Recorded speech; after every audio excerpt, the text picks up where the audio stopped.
Oh, hi. I didn't see you there. I'm Magnus Hawthorne, and this is Trepidacious History, where today we'll be discussing a spoon and a fork. Or should I say a fork and a spoon? And while the history of the fork and spoon are well documented and well known, we have come to understand that they were the bedrock of civilization.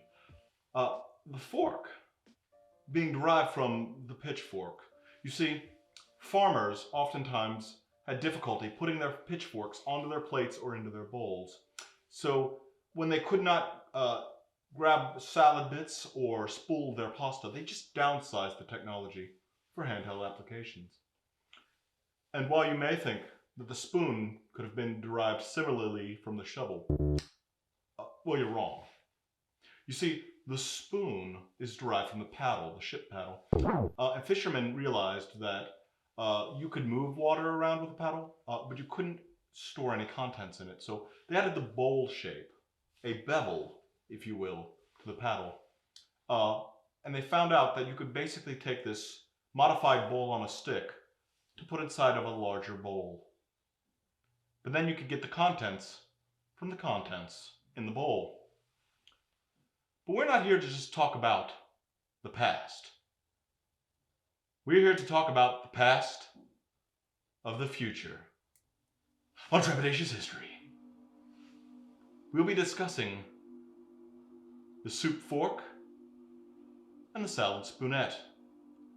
We'll also be interviewing their creators, discussing their revolutionary breakthroughs, and when we'll see these technologies available for retail purchase.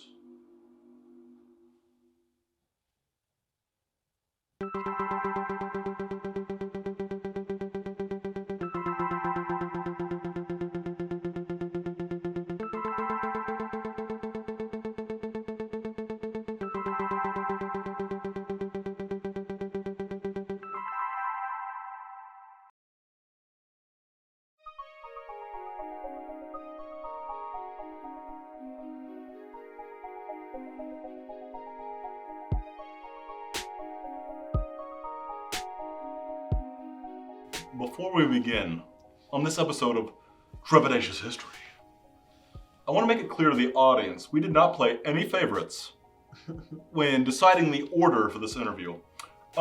Initially, Francesco Franco had called dibs, but we were not able to honor those dibs as we did not open up dibs. It is the shotgun rule. If somebody calls shotgun, everyone has to know that that's an available option. So we settled this in a very rational, professional, and dignified manner. We had allowed them a game of rock, paper, scissors. And so Francesco Franco won that, and he was chosen to be interviewed first, mostly because Reginald Coleman's not very good at games. That being said, I'd like to introduce you to our first guest, Francesco Franco. Francesco, good to have you on the show. Great to be here, Magnus. I just want to, before we go further in, I'd like to talk about how I'm a little insulted that Reggie did not congratulate me on my obvious victory of skill in our game of rock, paper, scissors. Yes, that was very bad sportsmanship on Reginald's behalf. Yeah, but the sting of defeat can have a poor effect on some men. It's understandable, I guess. In the case of Reggie. I wouldn't know what the sting of defeat's like, but I'm sure Reginald does. Anyways, how did you come across the idea, the visionary, the genius, the brilliant idea for your innovation, the soup fork? I'm glad you asked, Magnus. So here's the thing. Let me go ahead and paint you a picture, take you on a journey into the mind of a genius. So here I am. It's Friday night. I'm having a bowl of vegetable soup, and I'm eating this vegetable soup. I'm like, oh, this vegetable soup's pretty good, but, there's something wrong. It's not that something's missing, Magnus. Oh no, that would be the first thought that most people have. My thought was initially, the more creative thought, the outside the box thought. It's not that there was something missing. It was that there was too much of something. Oh yeah. So I looked at it from my perspective, saw the soup, and realized there was just too much broth. It was just so watery, you know? So I decided that I was going to invent something where I could get the contents from the soup without all that useless broth. So I invented the soup fork. Glorious invention. You can put fish in there, and you can get your chunks of meat, your vegetables, your noodles, your alphabet shaped, noodles with ease. And you can keep away all that excess broth, And the great thing about the soup fork is that you can eat any soup with it. It's great. It's a perfect invention. Case closed. Yeah. I like the sound of it. So you say it works for any kind of soup, and I can see it working for, say, an alphabet soup or perhaps a chicken noodle. It's an obvious good for the soup community there. But what would you do with, like, say, a tomato soup?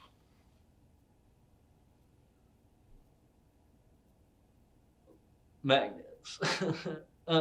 Yeah.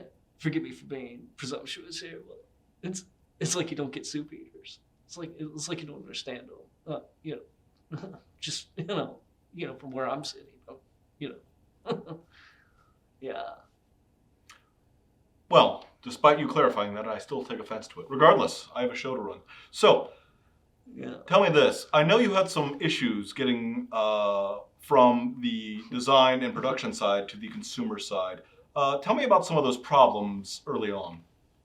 Well, Magnus, as it is me, I took a step back and looked at the forest and the trees, and I realized, it's all a big conspiracy by Big Soup. They don't want people to realize they're paying too much for so little.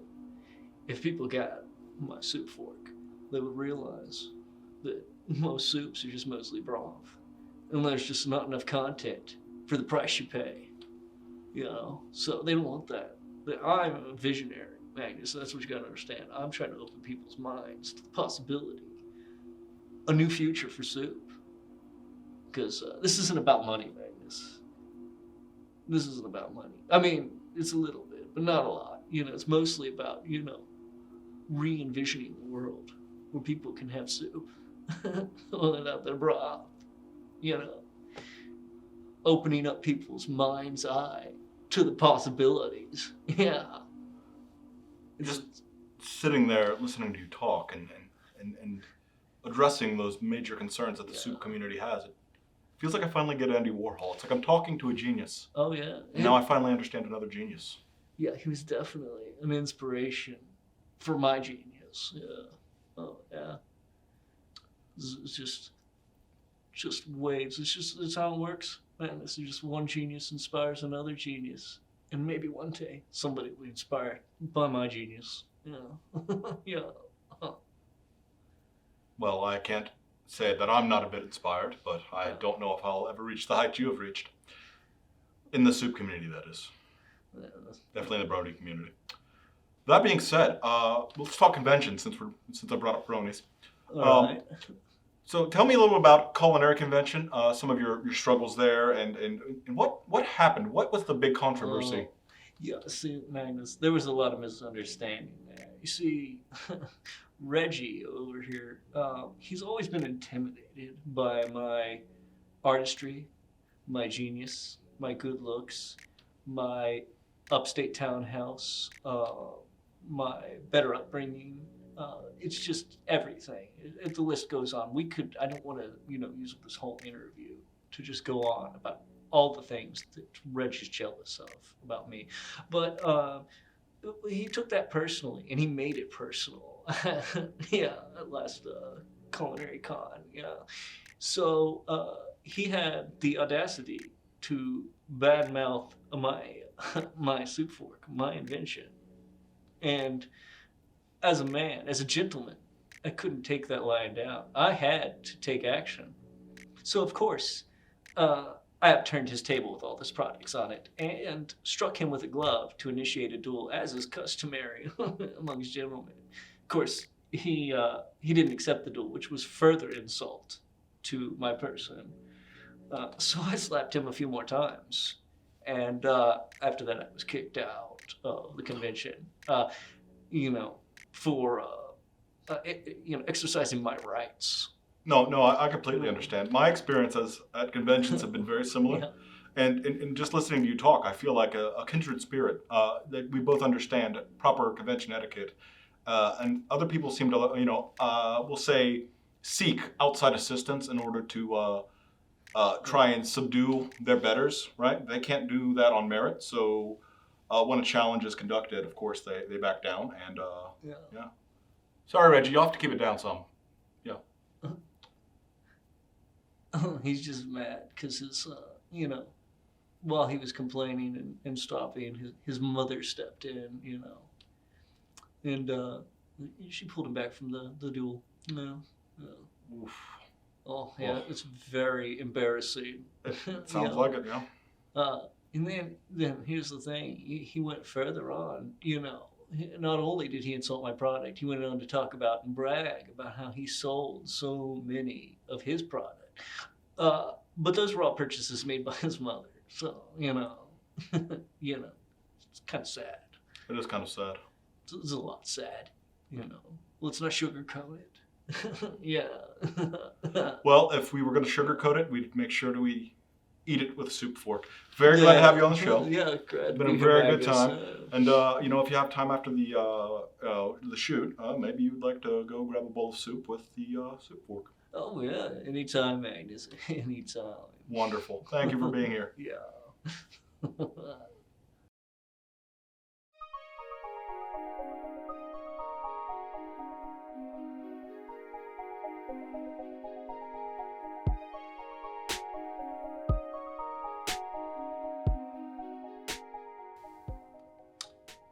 So now that we've heard from Francesco Franco, who rightfully won his #1 spot in our interview, we'll now discuss the salad spoonette with Reginald Coleman and his commercial struggles, as well as his lack of proper hair care. Hi, Reginald. Good to have you. Hi, Magnus. Yep. Thank you Good to for have you on having the me show. on the show. Very glad to be here. Okay. Thank you. Yes. Well, very glad to talk so about the tell salad me, spoonette. how does someone like you, who's an Okay. inventor and a very crafty individual, come up with the salad spoonette, and how is it used? Well, that's actually a very funny story. So, as a hobby, my mother and I go out and we collect spoonettes. And now it's very different than a spoon. So, spoonettes are more collectible. But I said to myself, what if a spoonette was not only functional, but functional for a salad? Right? That's a niche market that nobody's broken into. So I said to myself, I said, Reggie, why has no one made this yet? And so I set about going into the design phase for getting the salad spoonette built. It's a much more creative way to eat your salad. Fascinating. Wonderful. And so, what separates the salad spoonette from a regular spoon or a regular spoonette? How does it differentiate? That's a very common and very important question. So the regular spoon is used in many various situations, cereals, soups, very much soups. Everybody likes a spoon for soups. I mean, who would use a soup fork? It's silly. But yeah, spoons are very useful, and spoonettes are a little less useful. Spoonettes aren't as useful, so I said to myself, how can I make the spoonette a lot more useful? And that's where I came up with the salad spoonette. It is a much stouter and hardier, a much thicker kind of spoonette. And it's designed for mashing, cutting, and crunching various Wow, you salad seem to go on forever about it. That's great. That's super duper. Anyways, so tell me about the controversy at Culinary Con from your side. I want to give you a chance to talk about it, even though I think Francesco summed it up perfectly, and you might not really even need to talk.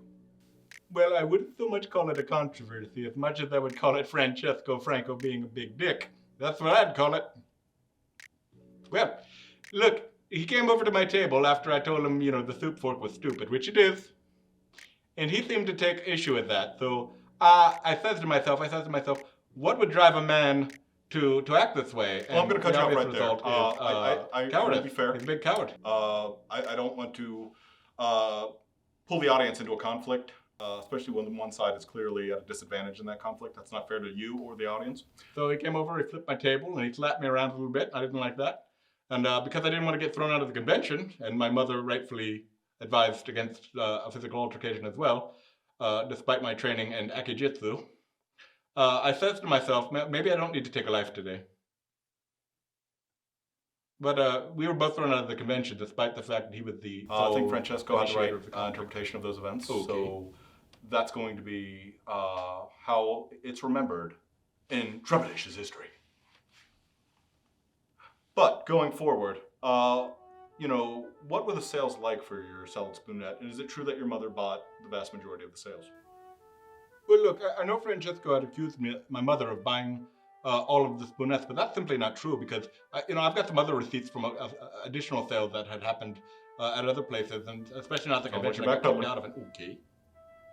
But I'm not backpedaling. I'm just explaining to you that there were additional sales outside of what my mother had purchased. I had sold 2 or 3 at a local church. There was someone who bought 2 or 3 of them. I sold some outside of a T-Mobile store. There was a few sales there. And look, I'd made some sales. Unlike Francesco Franco, who I don't know if he's even sold a single soup fork. It's not exactly like that's a hot commodity right now. Well, I've heard enough. I'm not going to waste our viewers' time anymore. Thank you for being on the show. I'll be enjoying the soup fork with Francesco later. Sorry about your luck, Reggie. Well, that's all the time we have for today. And please stop, Reggie. Please stop. That's all the time we have for today. And so I'd like to thank you for dropping by for this episode of Trepidacious History. And perhaps the next time you have a salad or a soup, and a salad, you remember these 2 innovations in culinary technology, these 2 earth-shattering inventors. And perhaps you can find a part to bring them onto the stage to play out your own trepidatious history.